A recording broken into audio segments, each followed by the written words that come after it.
que viurem mil aventures passejant pels nostres pobles. Oloren les esperances que desprenen els seus carrers i tradicions. Som un país en ruta i portem dins del cor. Som un país en ruta, mira que és una sort.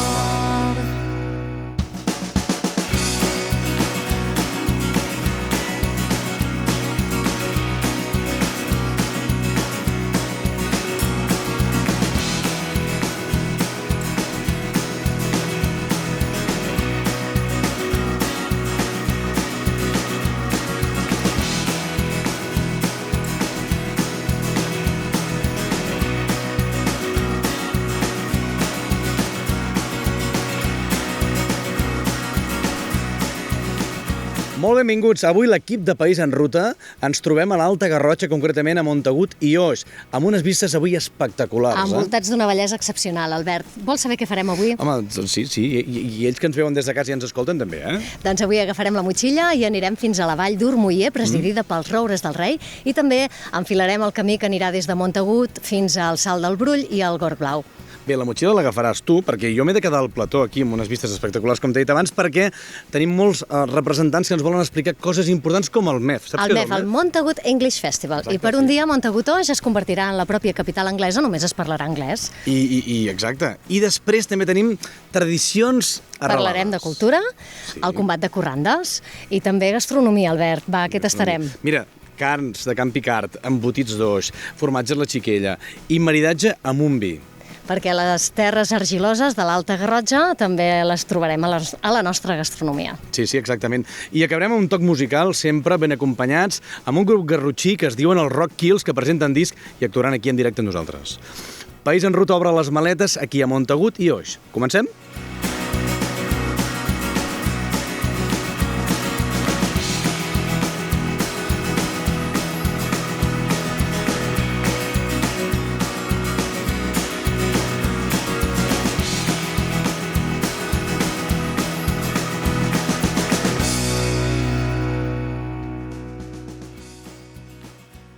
Ens hem instal·lat un dels cims més simbòlics de l'Alta Garrotxa. Concretament ens trobem en el punt de 600 metres d'alçada, concretament a la Mare de Déu del Cos, a darrere nostra, al santuari. Unes vistes que predominen magnífiques. Tenim la zona volcànica de la Garrotxa, la vall de Llierca, i escolteu, tenim un programa avui molt i molt complet, com sempre. Recordeu que País en Ruta s'emet en els dos mitjans més potents de la vostra comarca, que és a través de les zones de la ràdio o bé a través de la petita pantalla. Montagut i Oix forma part de la denominada Alta Garrotxa.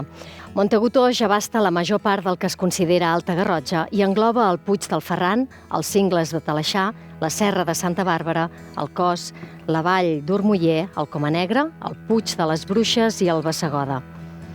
Gran part de la superfície és forestal. El terme municipal comprèn el poble de Montagut, que n'és el cap, el poble d'Oix, i els veïnats i masies de Carrera, Fluvià, Llerca, Monars, Sant Eudald del Jou, Sant Miquel de Pera, Santa Bàrbara de Pruneres, Talaixà, Torralles, el Cos, els Angles i els Vilars. És un indret on sempre hi ha hagut població escassa. En l'actualitat, tots els termes associats sota el nom de Montagut Oix tenen prop de més de 900 habitants. L'agricultura també és present al municipi. Actualment hi predomina el cultiu de blat de moro i farratge. La ramaderia la trobem a grans zones dedicades a la pastura de bestiar porcí, oví, boví i aviram. Aquesta zona de l'Alta Garrotxa és coneguda per l'alta qualitat de les seves carns, embotits i formatges. Montagut Oix ha apostat per un turisme rural, familiar, de proximitat i tranquil. La creació de masies rurals i l'aposta pel descobriment de l'entorn a través de rutes programades ha servit d'impuls a aquesta part menys coneguda de la Garrotxa. Els pics elevats de pedra calcària presents a la zona volcànica resulten ideals per fer escalada. En són un exemple la cresta dels Ferrans i la zona del Castell S'Espasa, que es troba a la ruta de Sant Aniol. Els camins boscosos completen l'oferta. Aquests, més planers, ens permeten llargues caminades per fer amb amics o família i ens descobreixen indrets secrets, amagats i molt poc transitats. Els voltants de Montagut Oix són un atractiu natural format per salts d'aigua, gorgues impressionants i part del tresor arquitectònic romànic present a Catalunya. Podrem contemplar restes de castells, esglésies i antigues parròquies gairebé oblidades. Malgrat això, des dels ens públics es treballa per conservar cada element arquitectònic i recuperar la bellesa de segles passats. En són exemples la parròquia de Sant Pere de Montagut, l'església de Sant Llorenç d'Oix, la Torre de Talaixà, el Pont d'Oix, o esglésies com la de Sant Miquel de Pera. Tots ells, elements arquitectònics d'un incalculable valor. L'Alta Garrotxa ens permet gaudir d'una varietat de vegetació i fauna autòctona. Una vegetació abundant en presència de les garrotxes, per definició, terres aspres i de mala petja. Les festes de caire tradicional, com el combat de les corrandes, es fusionen amb d'altres de recent incorporació, com el Montagut English Festival, donant-nos idea del profund teixit social existent a la zona. Un destí atractiu que ens posa a l'abast un gran ventall d'oportunitats per a totes les edats i moments.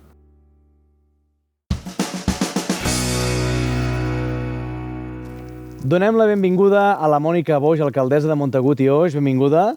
Gràcies per obrir-nos les portes a casa vostra. Gràcies a vosaltres per acceptar la invitació. Moltíssimes gràcies. Bé, primer de tot, Mònica, pregunta obligada. Tant tu com bàsicament la resta de l'equip de govern, molt jove. Això suposo que també és la clau important d'on voleu fer arribar al vostre poble de Montagut i Oix? Jo penso que sí, que hem d'anar una mica per aquí, buscar gent nova, que porti noves idees, que doni dinamisme i activitat al municipi. I això és el que hem intentat fer des de l'Ajuntament de Montagut i Oix, buscar aquesta gent i fer noves activitats que dinamitzin l'activitat cultural que oferim al nostre municipi. Perquè d'iniciatives n'hem vist moltíssimes. Quines en podries destacar? Tenim iniciatives molt diferents i tenim un teixit associatiu molt important i això fa que el poble, els dos pobles que tenim, hi hagi molta vida.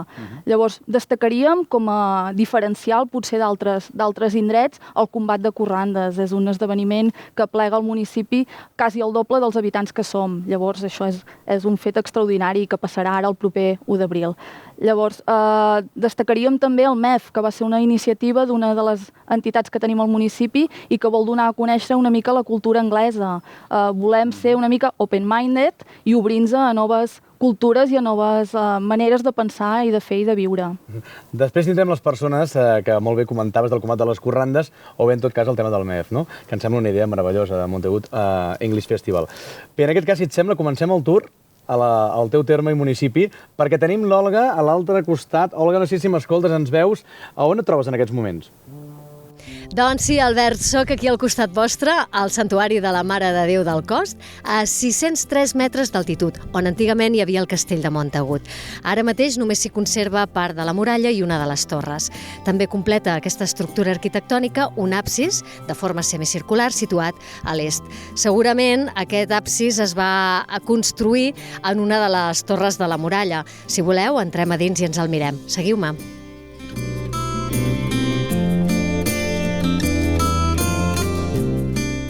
Fonts històriques ens fan pensar que el santuari acollia una capella d'origen medieval. Fins al 1936 s'hi va venerar una imatge romànica de la segona meitat del segle XIII. L'actual és una còpia feta a partir d'una fotografia creada per l'escultor Salgueda, decorada per Joaquim Marcillac. Té un cambril amb la imatge mariana que aguanta el nen Jesús a la falda. Els goigs que té dedicats canten: a aquest lloc de Montagut i el de vol que clama vos, assistiu amb promptitud, Verge Maria del Cos. Gràcies, Olga. Estem aquí al vell mig de la naturalesa i que realment amb la Mònica Boix és un plaer fer aquesta entrevista perquè hi ha llocs tan meravellosos aquí a l'Alta Garrotxa que us recomanem sempre de poder escapar-vos-hi i fer una bona estada. En aquest cas, Mònica, el tema d'estades, com està aquí la comarca de la Garrotxa?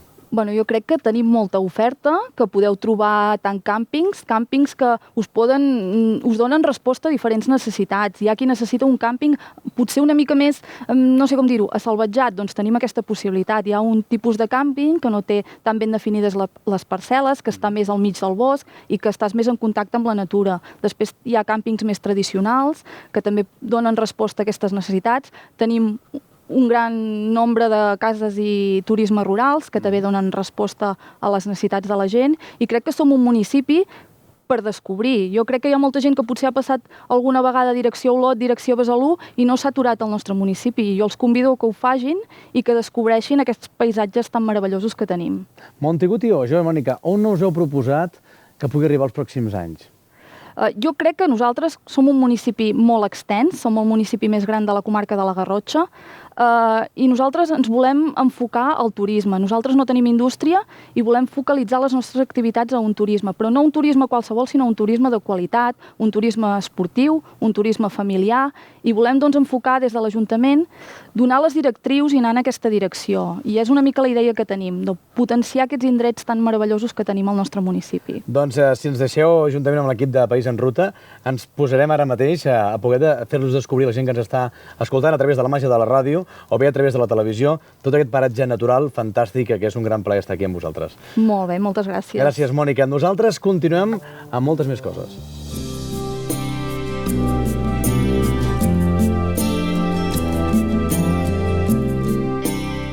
Dionís, ens trobem al Pont Romà d'Oix. Què veiem des d'aquí? Doncs mira, des d'aquí veiem tota la riera, que és la riera que neix a la Vall del Bac, i que s'uneix aquí, passat al Ferran, s'uneix amb la de Beget, i amb la de Sant Aniol, i aquestes tres rieres són les que fan el Llerca, que passa per Sant Jaume i desemboca amb el Fluvià. Des d'aquí aquest pont connectava antigament, i bueno, ja també ho connecta igual, doncs connectava el Castell d'Oix amb la part de Santa Bàrbara de Pruneres, on hi havia la casa de Santa Bàrbara, que era d'un nobles, i la casa de Palomeres. I també explica la llegenda que potser aquest pont es va construir perquè el senyor feudal pogués cobrar el seu dret a cuixa, sí, també. perquè no podia passar quan hi havia riades. Sí, exacte, també ja es comenta això, no? En tot cas, això seria la llegenda, no? Exacte, pot ser la llegenda que diu la història, no? Però, en definitiva, esclar, era l'únic pas que quan aquest riu anava gran era per connectar els dos costats.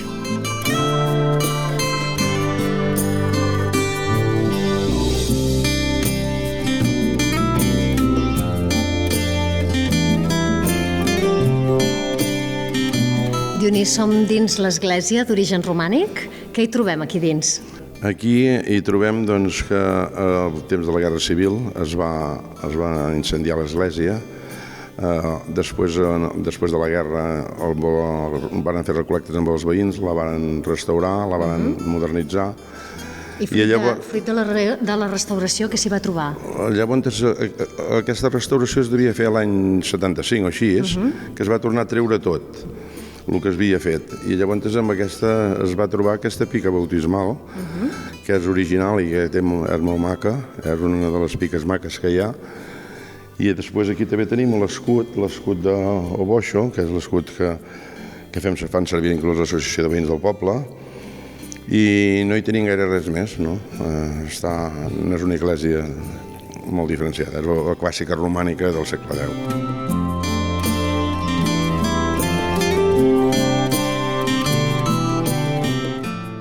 Ens trobem caminant pels tranquils carrers empedrats d'Oix, uns carrers que es van restaurar en dues fases. Sí, es van fer en dues fases. Això va ser amb una subvenció d'arquitectura i habitatge. El primer es va fer el carrer Major i la plaça Major fins a la Font, i amb una segona fase es va fer tota aquesta part darrere les dues places i aquest tros.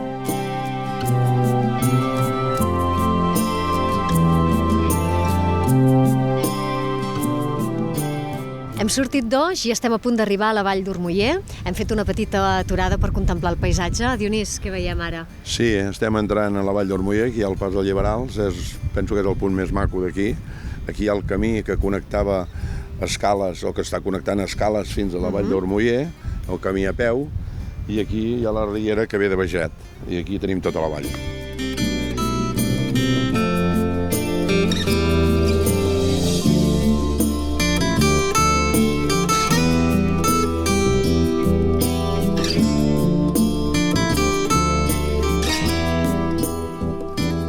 Hem arribat amb en Dionís Cros a la Vall d'Ormoller. Des d'aquí sentim la riera, hem passat per uns camins de pedres estrets, hem fet una bona caminada i ara ens trobem enmig dels dos roures centenaris. Dionís, la Vall d'Ormoller, d'on surt aquest nom? Aquest nom jo no ho sé exactament, però he sentit comentaris, no, de la gent gran que deien que en un moment s'hi havia estat buscant or. I com que l'or es desfeia, o surt, diríem, hort moll, o ormoller.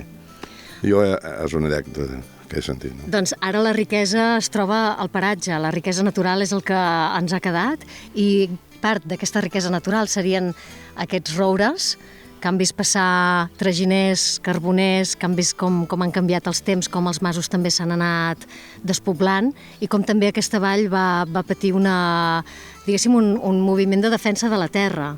Com va anar això? Exactament, aquests roures que sembla que compten entre 5 o 600 anys, abans eren 3, em sembla que fa 20 anys o 22 anys que un va caure, es va corcar i es va el fer tan vells, i em sembla que eren els roures catalogats més grans que hi havia, no? Perquè em sembla que, no sé, si tenien de ser 6 o 7 persones per donar la volta al roure, no? Això, doncs, va ser una llàstima que es malvé aquell, però veig que tots s'estan deteriorant i amb el temps suposo que no passa en va, no? I la vall, de totes maneres, s'ha conservat ara sí com a paratge d'interès nacional? Sí, la vall és un espai protegit, és un espai protegit, es va formar el Consorci de l'Alta Garrotxa per protegir la vall. Aquesta vall, 30 anys enrere, hi havia molta gent que venia a acampar-hi, a passar-hi l'estiu, i estava molt concorreguda. Llavors va passar a mans privades, l'altre propietari, amb el fer càmpings a Oix i això, es va tallar l'acampada lliure que hi havia, no? I ara està molt verge, molt bé.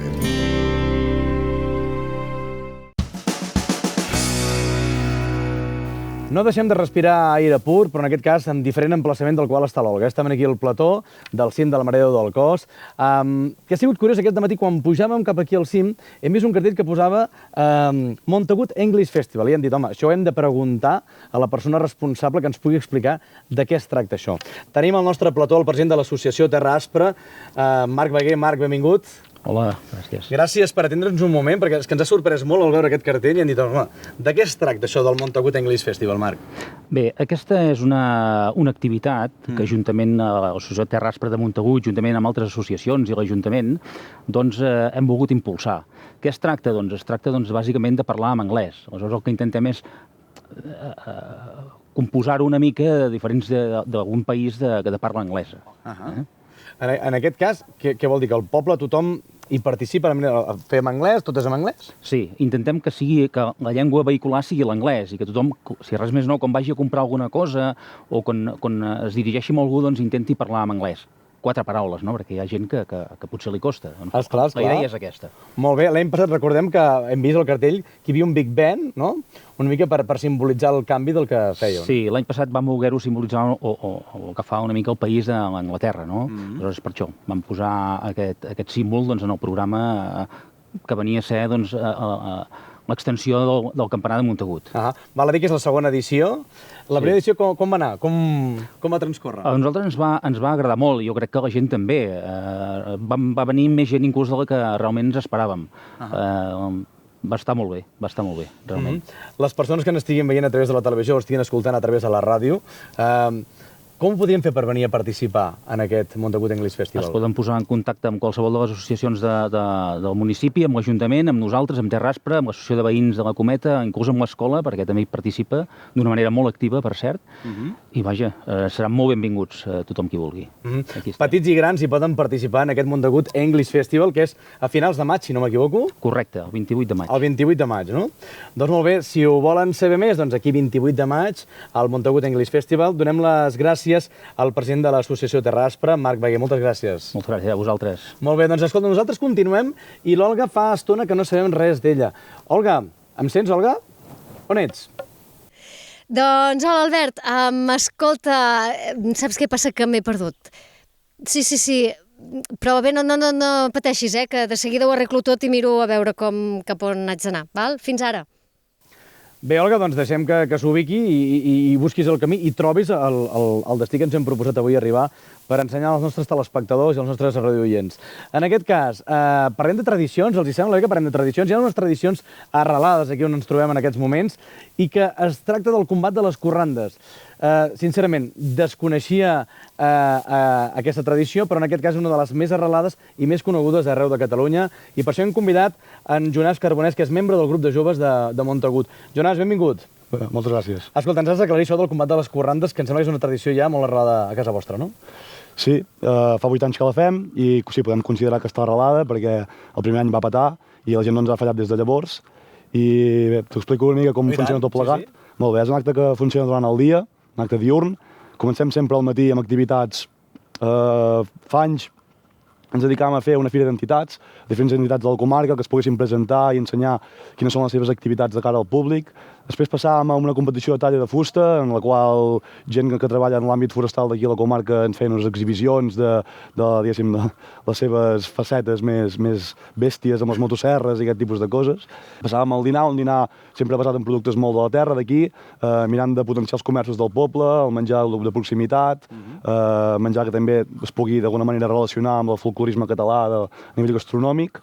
I a partir d'aquí passàvem a l'eix central de la programació del dia, que és el combat de corrandes. Les corrandes és una forma de cant improvisat, o sigui, el que seria una pelea de gallos en el món del rap, però, dins del món folclòric català. Les persones van, canten, seguint diferents pautes en funció del que el jurat els hi demani, i a partir d'aquí, d'alguna manera, s'han de respondre els uns als altres, i el que tingui més gràcia, el que faci les coses de manera més estructurada i amb més bon ritme, acaba passant a la següent eliminatòria. I així es van fent fins que arribava un finalista, no?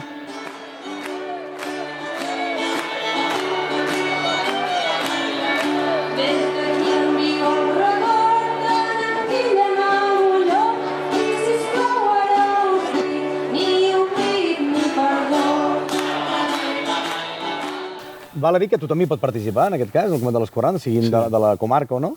En el nostre model de combat, sí, és lliure. Després del dinar la gent s'inscriu, qualsevol, es fa una primera ronda on sempre hi ha molta gent, molts dels quals van beguts i acaben eliminats a la primera, i després els bons es queden i van seguint. I és diurn, a més. És diurn, sí. Bueno, suposo que la ratafia fa els seus efectes molt aviat, i sol fer calor, que és primavera. Molt bé, quants membres pot tenir un mateix grup de combat de corrandes?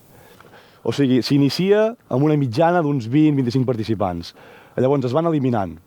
I és com una eliminatòria en un en un van sortint fora. Si fan la primera eliminatòria. Aquesta eliminatòria se'n descarten 10, doncs 10 fora, no? I van fent així. I després cada cop costa més que t'eliminin. Fins que, per exemple, en queden 4, 2 s'han de barallar entre ells, els altres 2 entre ells, s'eliminen un de cada grup, no? Després passa a ser com una classificació final de la Champions, no? Després arriba a unes semifinals i a partir de les semifinals ja a la final. Qui el converteix en una de les competicions de cant improvisat que són importants a Catalunya i en aquest cas estan declarades com a festes d'interès cultural? Suposo que el fet de reviure algo bastant ancestral a la nostra cultura i també sobretot el fet d'annexar diferents modalitats de cant improvisat català d'arreu del territori dels països catalans. O sigui, fem jota valenciana, fem corrandes de veget, fem garrotins fem romanços de les illes i d'alguna manera, clar, s'aglutina aquí molt cant improvisat d'arreu del territori i això suposo que ho fa que també vingui gent d'arreu del territori i que doni un valor cultural i patrimonial important a la diada en si. Dates, a principis d'abril, no? És quan es fa? Cada any anem variant una mica en funció del que es mou també al voltant. Primer que sigui un dia molt singular en el qual ens vingui el màxim de gent possible. Cada any és l'1 d'abril. I cau una mica abans de Setmana Santa, és principis de mes, la gent té pasta, esperem que vinguin, que se la gastin. No, i escolta, si volen més informació, teniu pàgina web directament, no? Sí, tenim pàgina combatdecorrandes.cat. Doncs escolteu, fàcil. En Jonàs ens ho ha explicat perfectament. Jonàs, gràcies per venir fins aquí un dels meravelles que teniu aquí a l'Alta Garrotxa, que són aquestes vistes espectaculars del santuari de la Mare de Déu del Cos. Gràcies, Jonàs. A vosaltres, moltes gràcies. Bé, nosaltres seguim i en aquest cas l'Olga no la localitzem. Olga, estàs ja a punt? Doncs ara no me'n recordo cap on havíem d'anar. No t'ho has apuntat? No, em pensava que ja ens en recordaríem. Què fem, tirem per aquí o tirem per allà? Tirem per allà, no? Bé, doncs, com ja sabeu, aquí a la Garrotxa es menja molt i molt bé, i volíem destacar molts productes de casa, de la terra, però en aquest cas, en aquesta zona que estem ubicats a la Garrotxa, és molt conegut els seus embotits d'oix, el formatge Montagut i també de les millors carns, que en aquest cas són carns Picard. Bé, en definitiva, un luxe, Ens desplacem una mica més avall de la Garrotxa, en aquest cas a Sant Esteve d'en Bas, i des d'allà coneixerem un productor local que a través del segell de qualitat Girona Excel·lent, que és aquell segell que otorga la Diputació de Girona conjuntament amb la Cambra de Comerç, que donen segell de qualitat a aquells productors que, seguint una línia acurada, fa les coses ben fetes. I en aquest cas ens acompanya el seu formatger de la Xiquella. Oriol, benvingut. Gràcies. Escolta, merci per venir fins aquí al cim de Montagut, que diríem que és la Mare de Déu del Cos. Un plaer. Unes vistes espectaculars. Escolta, com comença tota aquesta història de la Xiquella, tu com a formatger i tot el que heu desenvolupat a Sant Esteve d'en Bas? Bueno, això és un projecte que neix el 2014 i que comença a funcionar el 2015. O sigui, el 2014 ens instal·lem, muntem la formatgeria i el 2015 comencen a sortir els primers formatges. Però tu ets formatger de tota la vida o com va anar això? No, jo no sóc formatger de tota la vida. De fet, sóc formatger des de fa 2 anys. Molt bé. Sóc aficionat a la formatgeria i en certs moments de la meva carrera professional doncs, he treballat directe o indirectament amb formatgers i amb el món de la llet. I bueno, sempre havíem tingut aquesta curiositat i finalment vam decidir fer el pas endavant. Escolta, jo que no hi entenc de formatge, sincerament no hi entenc, i dic, quina varietat pot haver-hi dintre dels formatges, no? Quines varietats hi ha? Moltíssimes. De fet, fer formatges és... És un art, no? Segurament, bueno, varietats de formatges n'hi ha moltíssimes, moltíssimes. Al final tot ho podem acabar resumint amb si formatges curats, si formatges semicurats, si formatges de pasta tova. No? Però dintre d'aquestes grans famílies doncs hi ha moltíssims formatges. Els ingredients principals, diguéssim, la matèria prima, la llet, en aquest cas, d'on la proveu? De la mateixa zona d'en Bas? La llet de vaca, jo faig formatges amb llet de vaca i amb llet d'ovella. Els formatges que elaborem amb llet de vaca, la llet la vaig a buscar a Joanetes, que està molt a prop de casa. I la llet d'ovella, en aquest cas, ens la porten del Pirineu català.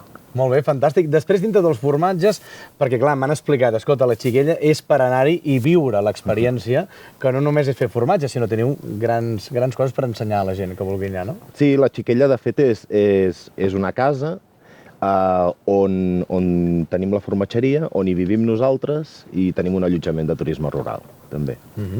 I per aquelles persones que vinguin amb nens, amb famílies, diguéssim, poden veure el circuit de com es fa un formatge, poden entrar a l'obrador, poden visitar-lo? Sí, fem visites guiades a la formatgeria, normalment els caps de setmana, concretament el diumenge, tot i que a vegades poden ser en dissabte, o els festius, etc. Però sí, fem visites a la formatgeria. Fantàstic. Per cert, formatges, aviam, temps més o menys que s'utilitza per poder tenir un bon formatge curat, aviam. Aviam, aquí, per exemple, en aquest cas d'aquests 3 formatges, els temps de maduració, que al final és el que t'acaba fent el formatge, perquè el que és l'elaboració en si pot ser relativament curta, et pot portar des d'un dia a 2 o 3 dies, però el temps de maduració, que és el que marca el temps del formatge, doncs tenim aquest que pot estar uns 15-20 dies madurant, aquest pot estar uns 2 mesos, i aquest concretament ha estat 10 mesos a la cava.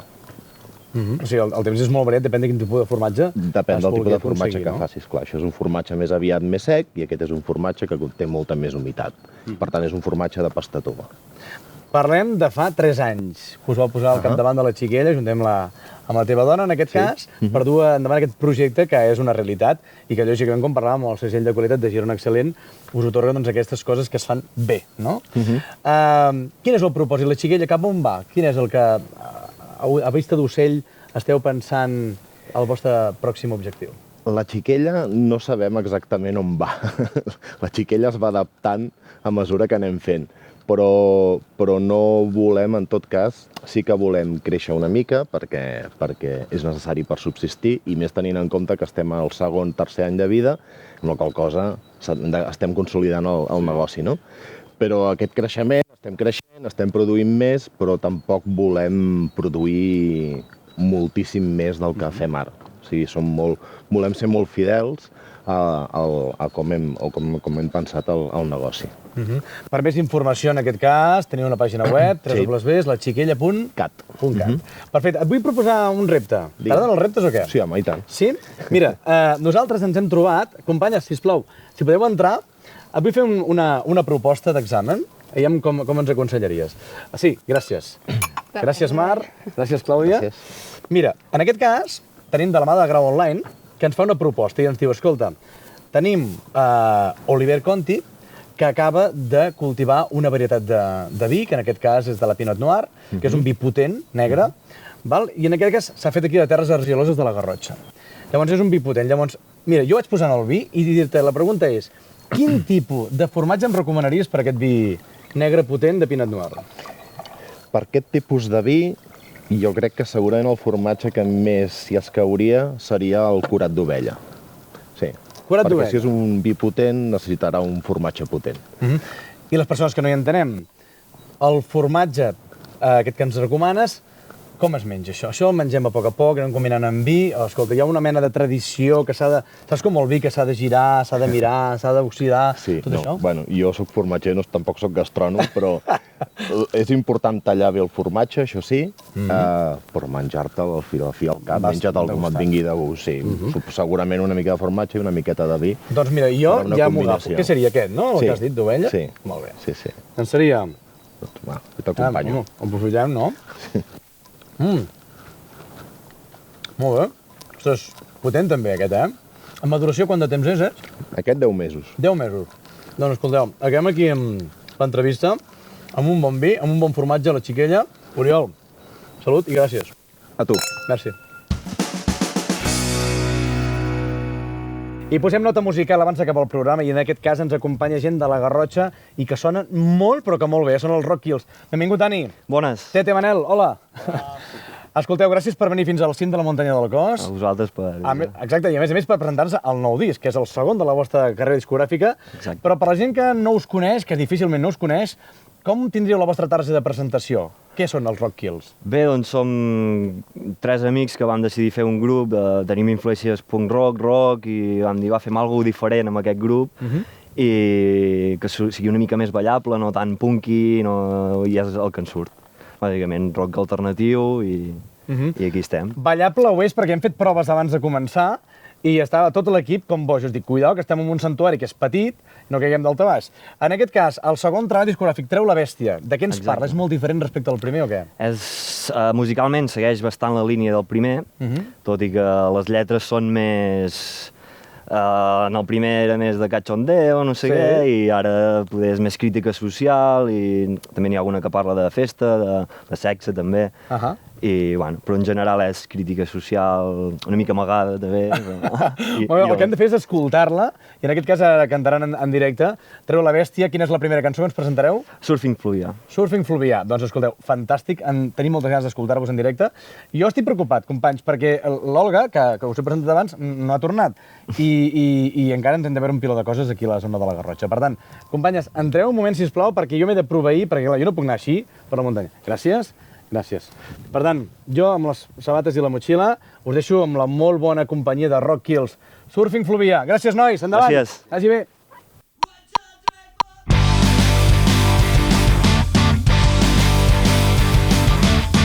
Vaig venir de rebot amb la taula i el banyador. Fan mirades i assenyalen com un peix fora l'aigua que no pot ni respirar. Pot sentir la por. Tu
Doncs hem iniciat aquesta ruta sortint des de Montagut i ens hem parat a un dels passos, jo crec que obligatoris en aquesta visita a Sant Aniol de Gúger, que és el terme municipal de Tortellà. Estem sobre el pont de Llierca, unes vistes espectaculars. Ens dirigim a Sadernes, des d'allà comença l'autèntica ruta cap al Gorg Blau i el Salt del Brull.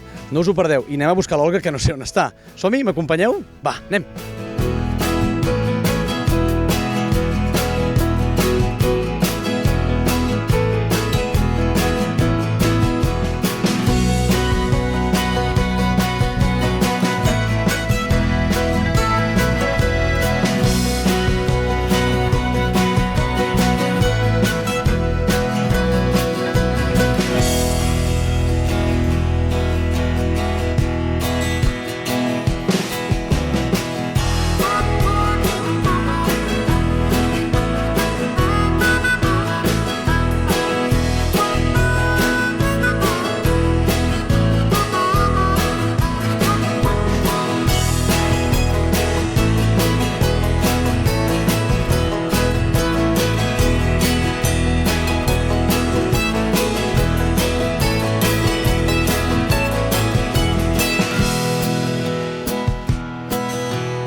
Bé, doncs arribant, Joan, hola, què tal?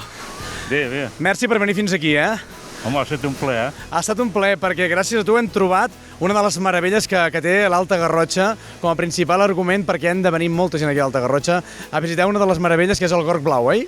Sí, sí. Aquí té molta fama, la gent a l'estiu s'hi ve de banyar i agrada a tothom. Sapigueu que en Joan és fill de Sant Aniol de Gúger, vas estar visquent aquí fins als 12 anys. Sí, sí. Bé, heu de pensar una cosa, que hem estat més o menys unes 4 hores per arribar, però aquí darrere, una mica més amunt, tenim el Salt del Brull, no? Sí, que també és molt famós, que té uns 30 metres d'alçada i que molta gent hi fan ràpel i baixen. Penseu que en aquest cas es comptabilitza que fins a aquest gorg s'apropen cada any fins a 30.000 persones, Sí, sí, perquè hi ha un comptador pel camí que cada any es compta les persones que passen. Llavors hi ha una cosa molt important, que és el refugi de Sant Aniol de Gúger, que està en plena recuperació, oi? Sí, sí. Ara som 3 entitats, el Centre Excursionista de Banyoles, el Centre Excursionista Peu Alegre de Sant Llorenç de Cerdà i l'Associació Cultural Terraspa de Montagut. I som els que ens cuidem, doncs, el bisbat ens ho ha cedit, i ens cuidem de restaurar el refugi. Bé, i en donacions públiques i privades es pot contribuir en poder apadrinar part d'aquesta reforma que s'està fent integral, en aquest cas a la rectoria, ara mateix. Sí, això mateix. S'apadrinen trossets de viga d'1 centímetre, s'apadrinen teules, s'hi posen escrits, i tot és calés per anar restaurant el refugi. Perfecte, se'ns acaba el temps, se'ns acaba el sol. Hem estat caminant durant 4 hores gairebé i en aquest cas buscar... Has trobat l'Olga, per cert, pel camí? No l'he vista, no. No l'has vista, no? Doncs escolteu, no sé on serà l'Olga. En tot cas, hem d'acabar el programa aquí. Gràcies, Joan, molt amable per acompanyar-nos amb una de les meravelles que, com deia abans, ens regala la vista i l'Alta Garrotxa. Molt bé, moltes gràcies per venir-vos a acompanyar. Gràcies, Joan. Bé, gràcies a tot l'equip que fa possible aquest programa País en Ruta. La setmana que ve on anem? On anem? Doncs encara no ho sabem. Ens veiem la setmana que ve. Bon País en Ruta per tothom. Adéu-siau. Agafa la maleta que viurem 1000 aventures passejant pels nostres pobles. Olora les esperances que desprenen els seus carrers i tradicions. Som un país en ruta, i et portem dins el cor. Som un país en ruta, i ara que és una sola.